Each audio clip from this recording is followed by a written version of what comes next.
Hello students and welcome to Apala Online Pathshala. In this video, we are going to discuss a third chapter which is longitudes and latitudes. So students, before discussing about longitudes and latitudes, first we will discuss how to locate a place in a coordinate system. अब coordinate system होता क्या? What is coordinate system? So this is the coordinate system, a graph-like structure on which there is x-axis and there is y-axis.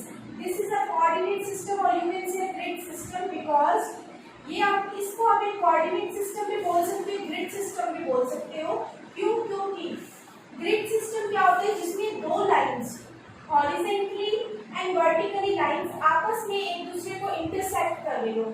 Grid को हम net भी कह सकते हैं. Net आपने देखा है वो जिसमें किसी को फंसाते हैं, नेट होता है, उसी टाइप का ये ग्रिड सिस्टम है जिसमें बहुत सारे जाले बने हुए मींस एक लाइन से एक दूसरे को इंटरसेक्ट कर रही है.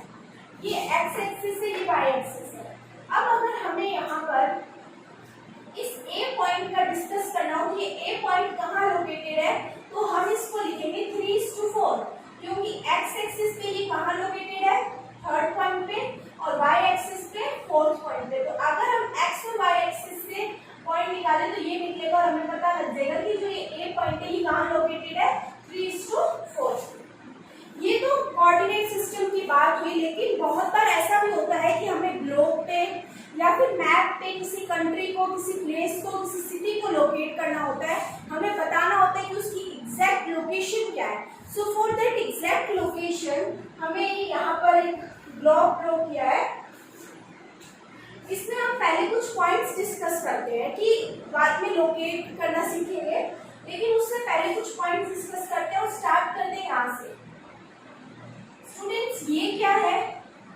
ये जो सबसे ऊपर पॉइंट होता है इसे बोला जाता है नॉर्थ पोल. क्या बोला जाता है? North Pole. और जो एक सबसे लास्ट में पॉइंट होता है दिस वन, इसे क्या बोला जाता है? South pole.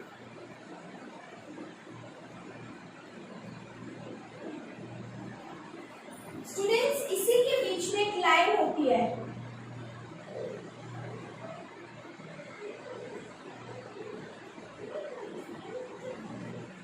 ये वाली लाइन हम बीच की ले सकते हैं क्योंकि हमने काउंट किया तो ये मिडिल की लाइन निकल रही है. ये वाली जो लाइन है इसे हम बोलते हैं इक्वेटर. क्या बोलते हैं? इक्वेटर. और ध्यान रखना जो डिग्री होती है इक्वेटर पे वो हमेशा कितने डिग्री की होती है? 0 डिग्री.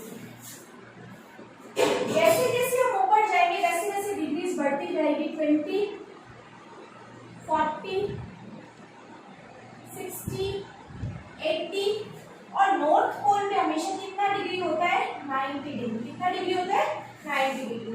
इसी तरीके से नीचे जाते हैं वैसे वैसे भी बढ़ता जाता है. 20, 40, 60, 80 और ये 90. समझ आ रहा है?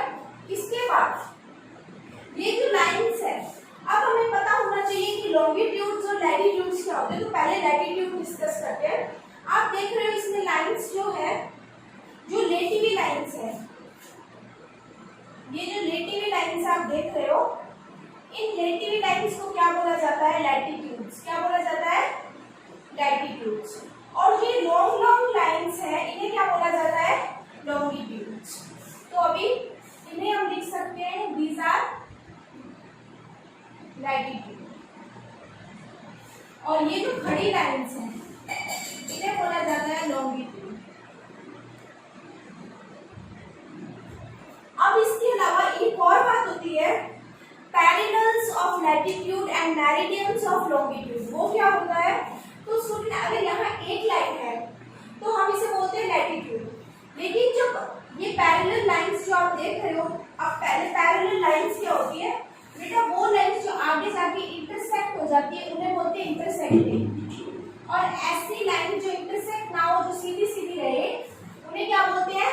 Parallel lines. तो ये जो पैरेलल लाइंस है इन्हें ये क्या है? Parallels of latitudes. ये लाइंस को क्या बोला जाता है? Parallels of latitude. और जो ये लंबी लंबी लाइंस आप देख रहे हैं, बहुत सारी लाइंस हैं जो नॉर्थ पोल को कांटेक्ट में ला रही है साउथ पोल से, इन लाइंस को क्या बोलते हैं? इन लाइंस को बोलते हैं meridians of longitude, meridians of longitude. अब इसके बाद आप ये देखिए कि ये जो लाइंस हैं इधर बीच में यहाँ पर जैसे हमने देखा, इन डिग्रीज को एक बार हम रफ कर देते हैं, आपको ये समझ आ गया है बेटा। यहाँ पर जैसे 0 से अपन 90 तक जाएंगे तो बीच में एक एंगल आएगा 23.5 डिग्री। कितना? 23.5 डिग्री। अब देखो हम यहाँ से इक्वेटर से नॉर्थ की तरफ जा रहे हैं, इसलिए हम इसके आगे क्या लिखेंगे? एन। क्या लिखेंगे? एन। 23.5 डिग्री पे एक लाइन होती है जिसे बोला जाता है ट्रॉपिक ऑफ कैंसर। क्या बोला जाता है? Tropic of cancer.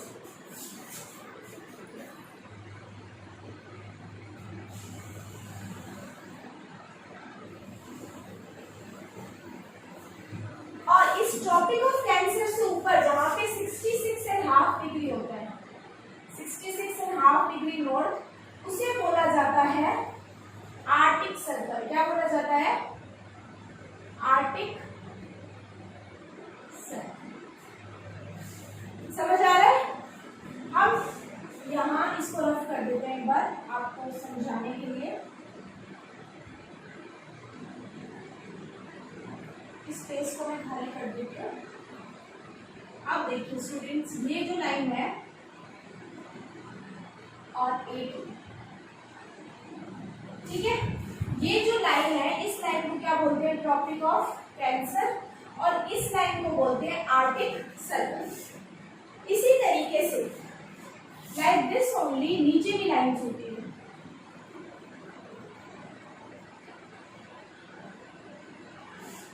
नीचे किसी तरीके की लाइन्स होती है, ट्रॉपिक ऑफ कैप्रिकॉर्न और एंटार्क्टिक सर्कल। 23.5 डिग्री बट क्या? साउथ, क्योंकि हम नीचे की तरफ जा रहे हैं। और ये होता है ट्रॉपिक ऑफ कैप्रिकॉर्न। एक नीचे जैसे ऊपर आर्टिक सर्कल होते हैं वैसे नीचे होता है एंटार्क्टिक सर्कल। और इसकी डिग्री कितनी होती है? 66.5 डिग्री बट साउथ। समझ आ रहा है? इसके बाद ये तो इक्वेटर है ही बीच में। इसके बाद हम पढ़ेंगे जोन्स के बारे में। जोन्स क्या होते हैं? तो अब आप ये सोच के देखिए कि जो सन होता है वो अर्थ के एकदम मिडल में होता है। कहाँ होता है? मिडल में। हम यहां ले लेते हैं सर। इसकी डायरेक्ट रेस इस वाले जोन में और इस वाले जोन में पड़ती है। इसकी इनडायरेक्ट रेस यहाँ और इस जोन में पड़ती है और बहुत कम, मतलब ना के बराबर जो रेस है, जो गर्मी है वो यहाँ पड़ती है, बहुत कम। ठीक है, तो यहाँ जहाँ रेस एकदम सीधी डायरेक्ट पहुंचती है वो बहुत ज्यादा गर्म होता है और वहां बहुत ज्यादा गर्मी होती है, इसलिए हम इसको बोलते हैं हीट जोन। क्या बोलते हैं? Heat zone.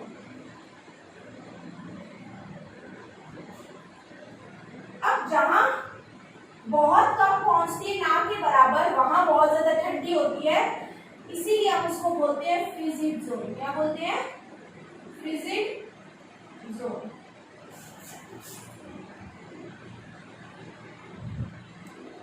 अब बीच में एरियाज रह गए जहां ना ज्यादा गर्मी है ना ज्यादा सर्दी है, इसीलिए इसको बोलते हैं temperate zone.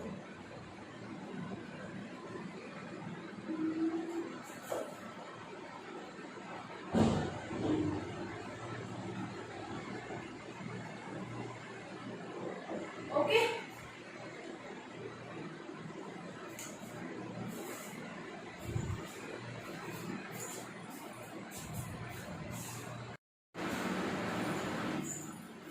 Importance of latitude. ये जो रिलेटिव लाइंस है, जो लैटिट्यूड्स है बहुत सारे, आपको पता है कि 180 लैटिट्यूड्स होते हैं, 180 लैटिट्यूड होते हैं टोटल। तो इसमें हमें ये डिस्कस करना है कि ये क्यों है, इनकी इंपॉर्टेंस क्या है। तो सबसे first and the most important point है लिए लैटिट्यूड्स की जरूरत है। हमें पूरी अर्थ को जोन्स में डिवाइड करने के लिए, ये देखिए फ्रिजिड, टेम्परेट, हीट, ये इन जोन्स में डिवाइड करने के लिए हमें लैटिट्यूड्स की जरूरत है।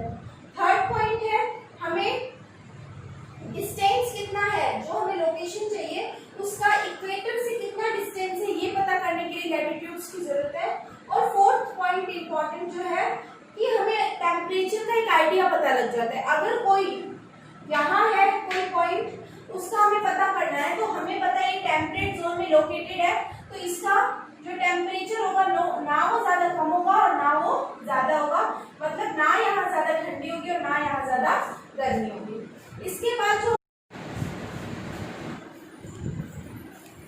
लॉन्गिट्यूड्स, अब देख रहे हैं ये जो लॉन्ग लॉन्ग लाइंस हैं, जो बड़ी बड़ी लाइंस हैं, जो नॉर्थ पोल को साउथ पोल से कनेक्ट कर रही है, उन लाइंस को क्या बोला जाता है, लॉन्गिट्यूड्स बोला जाता है। जो लॉन्गिट्यूड्स है वो पूरे अर्थ पे 360 है, कितने हैं, 360 मीन्स हर एक डिग्री के बाद जो एक और नया लॉन्गिट्यूड आ जाता है। आपको पता है यहाँ पर कितना डिग्री है, 0 डिग्री।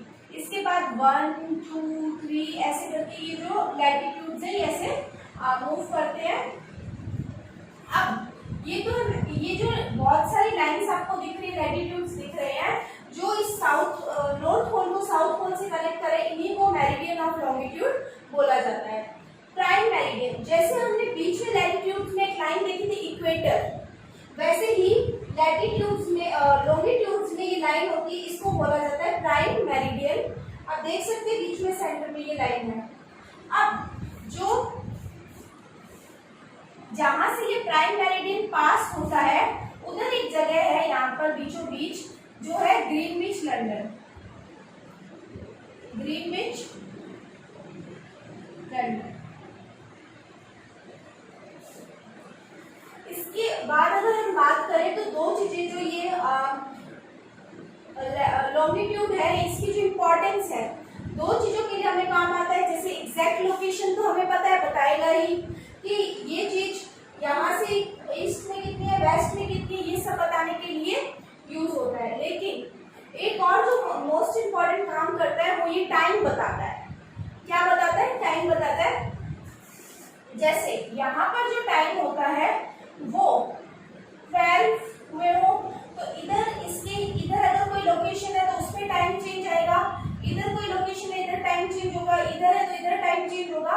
इसी टाइम का पता करने के लिए कि कितना टाइम चेंज होता है इस पॉइंट से, प्राइम मेरिडियन से जब अपन ईस्ट या वेस्ट में जाते हैं तो कितना चेंज आता है टाइम में, इस टाइम को मेजर करने के लिए हमारे पास ये लॉन्गिट्यूड्स है। तो जो ग्रीनविच, दो टाइप के टाइम हमें चैप्टर में डिस्कस करने हैं, पहला लोकल टाइम और दूसरा स्टैंडर्ड टाइम। अब जैसे इसे हम स्टैंडर्ड टाइम लेते हैं। देखिए वैसे लोकल टाइम, अगर यहाँ कोई सिटी लोकेटेड है तो उसका टाइम अपने मीन्स वहाँ जो टाइम हो रहा होगा, मतलब वहाँ जब सनराइज हुआ होगा, सनसेट हुआ होगा या नून होगा, उसके अकॉर्डिंग होगा। जबकि यहाँ कोई सिटी है तो उसका अपने अकॉर्डिंग होगा, अपने क्लाइमेट के अकॉर्डिंग, अपने सनराइज सनसेट के अकॉर्डिंग। लेकिन जो बीच में टाइम होता है 12 o'clock, जो ग्रीनविच लंदन में टाइम होता है, इसी को स्टैंडर्ड टाइम मानते हैं।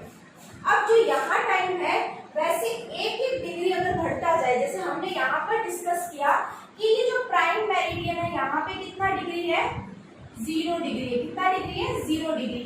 जैसे 1 डिग्री बढ़ेगा तो इसके टाइम में 4 मिनट का फर्क आएगा। कितने मिनट का, 4 मिनट का। मीन्स अगर ग्रीनविच लंदन में कितना 12 बजे हैं, तो जब अगर कोई सिटी है जो यहाँ पे 1 डिग्री पे लोकेटेड है, तो उस सिटी का जो टाइम होगा वो होगा 12:04। ठीक है, मीन्स एक एक डिग्री जैसे बढ़ते जाते हैं वैसे वैसे टाइम चेंज होता जाता है। जैसे अभी हमें पता है कि जो इंडिया का लैटिट्यूडिनल पोजीशन है वो है 82.5 डिग्री। तो जो ग्रीनविच लंदन में अगर 12 बजे हैं, तो जो इंडिया में टाइम होता है वो होता है 5:30। मीन्स 5 घंटे 30 मिनट, 5.5 घंटे का फर्क है। मीन्स 0 से 82 डिग्री तक जाने के लिए जितनी डिग्री चलनी पड़े इंटू 4 मिनट्स, तो टाइम आ जाता है 5:30। तो हम कभी कभी हमने सुना भी होगा कि जब लंदन में रात होती है तब यहाँ सुबह होती है जब लंदन में रात के 12 बजते हैं तो यहाँ सुबह के 5:30 बजते हैं। तो ये जो टाइम का डिफरेंस है वो इसी पोजीशन की वजह से है कि प्राइम मेरिडियन में लंदन में तो 12 बजे, लेकिन हम यहाँ इंडिया में बैठे हैं तो इंडिया में यहाँ तक जाना पड़ता है, इसलिए 5.5 घंटे का फर्क आ गया। समझ आया? इसके बाद अब आप ये सोचिए कि इंडिया भी तो काफी बड़ा है, इंडिया भी इतना बड़ा है, इसके बीच में भी बहुत सारे लैटिट्यूड्स आ गए।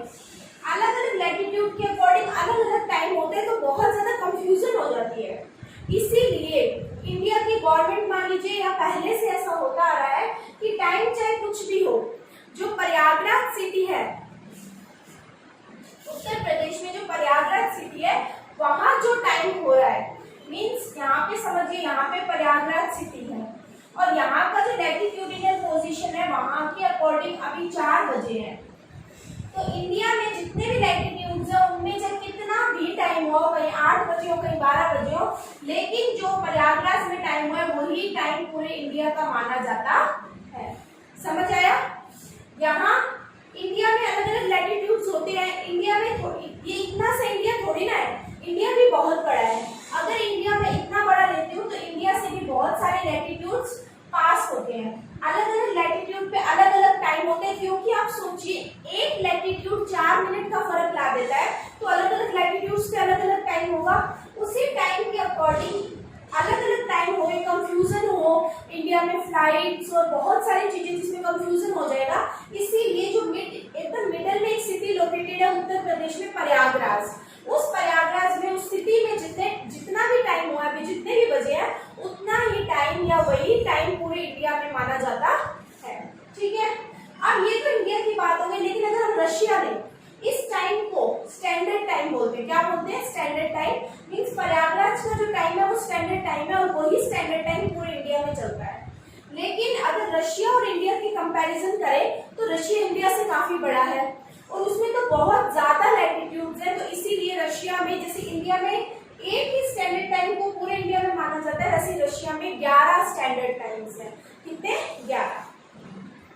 ठीक है, यहीं पे हमारा चैप्टर एंड होता है। तो हमने ये सीखा कि लैटिट्यूड और लॉन्गिट्यूड हमारे लिए, हमारे अर्थ की लोकेशन जानने के लिए बहुत ज्यादा इंपॉर्टेंट है, टाइम का पता करने के लिए बहुत ज्यादा इंपॉर्टेंट है, क्लाइमेट का पता करने के लिए बहुत ज्यादा इंपॉर्टेंट है।